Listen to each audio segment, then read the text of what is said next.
Right. There we go. Why, hello, YouTube. Greetings from the Lazy Epic Reviewer. And X-Eagle1. Yes, and check it out. I'm not an orange. Hey, it's all yellow and green. And I'm bright as white. Yes, so if that us switching spots didn't throw you off, I'm sure this will too.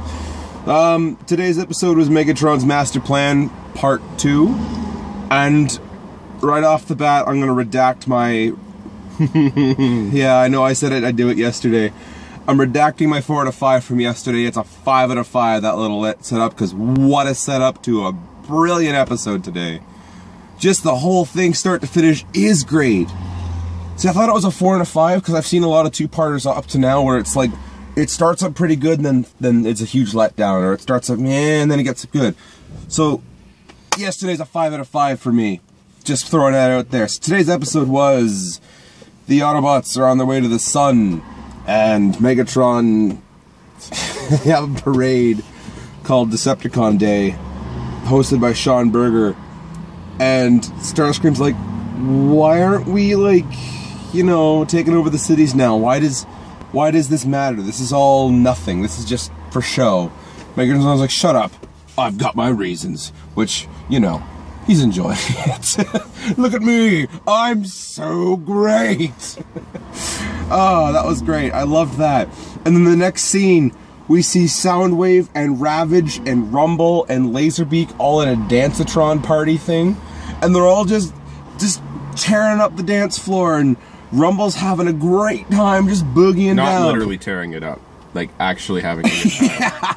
And Soundwave's there overseeing the whole thing, probably controlling the sound. And then Ravage is there getting pet by a bunch of people and enjoying that, and Laserbeak's like, want a cracker? That was funny. And then they had a TV press conference thing, and the first question was like, what are you going to do now? And it's like, well, I'm going to do what I actually was going to do, and check it out, you've all been duped.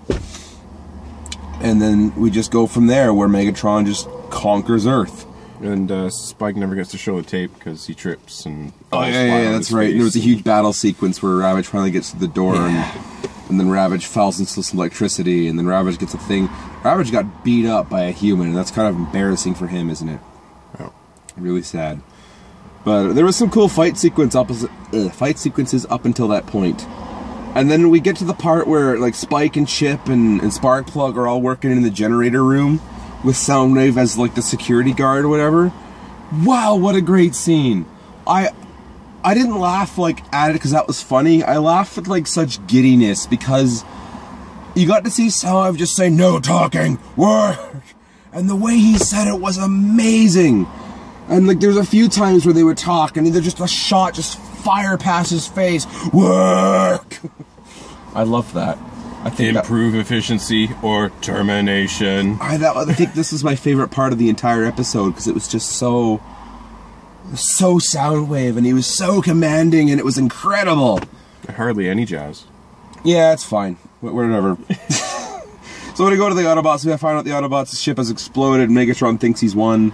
But what's really happened is Trailbreaker's made a giant force field, and Cosmos is towing it. The Cosmos can't seem to go anywhere else but the sun, so they just kind of sit for a while. Because Teletran is still telling him to go to the sun. Yeah. Still in control. Apparently. So Chip goes to Teletran 1 and tries figuring out what's wrong. Thrust follows him, and Thrust wipes out Teletran, which means the communication array is no longer going there, therefore Cosmos is free to do what he wants as a free agent.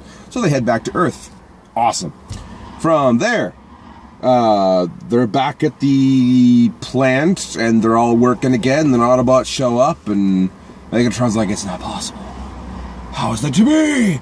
And, oh, I totally forgot, we had this amazing epic battle. An aerial battle. Because, like, the humans show up in their Harriers, and I think it's Harriers. I'm pretty sure they were Harriers. Yeah, I'm pretty sure they were yeah, they were Harriers. There's like a huge squadron of Harriers show up. Just no contest. No, it was Starscream, like all 3 Seeker Cons, all 3 Conehead Seekers, and Blitzwing, all transform into jets and just rip them apart. Yeah. What a cool scene. After that, yeah, then Teletran got exploded and whatever. And then the Autobots come back, and then after that was a huge gunfight. A lot of the Decepticons got just nuked, and so they realize they've been... they've lost the battle, and so they evacuate, and that was the episode. What a great episode. Yep. What a fun episode that I just enjoyed watching, all the way through. Yesterday is now a 5 out of 5 because today's a 5 out of 5. Yes, I'm giving a full Superion. 10 out of 10. 10 out of 10. You can't just start making up numbers. It's two-parter. Oh, it's a two-parter. It's the gift box set Devastator from the 80s. G1 Devastator that every kid wanted under their Christmas tree. Yeah. Everybody got knockoffs as kids, I'm pretty sure, because it was expensive. Did they have knockoffs back then? Yeah, they did. I can't remember them at all. Back then, no. Okay, fair enough. Yeah, I'm sure they existed. But that's off topic. So yeah, Yeah, full. if we're giving it combining the two, then it's a Defensor and a Superion for me. Because they were really good characters. Yeah. So yeah. It's all G1 masterpiece.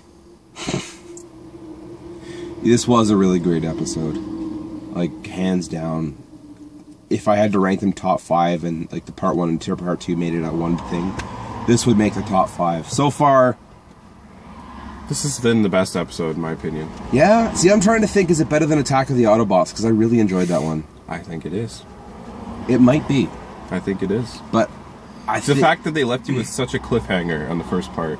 It's true. When that aired, I'm sure all the kids were like, no! Eating their Energonos. I still think Attack of the Autobots is better to me. It's still up there. No, I think it's number 1 still for me. Yeah? Yeah. It can be number 2 for you. I don't care. I don't know. Even Sea Spray was there. Trax was there. Like, they had everybody was there. Jetfire. Except Skyfire.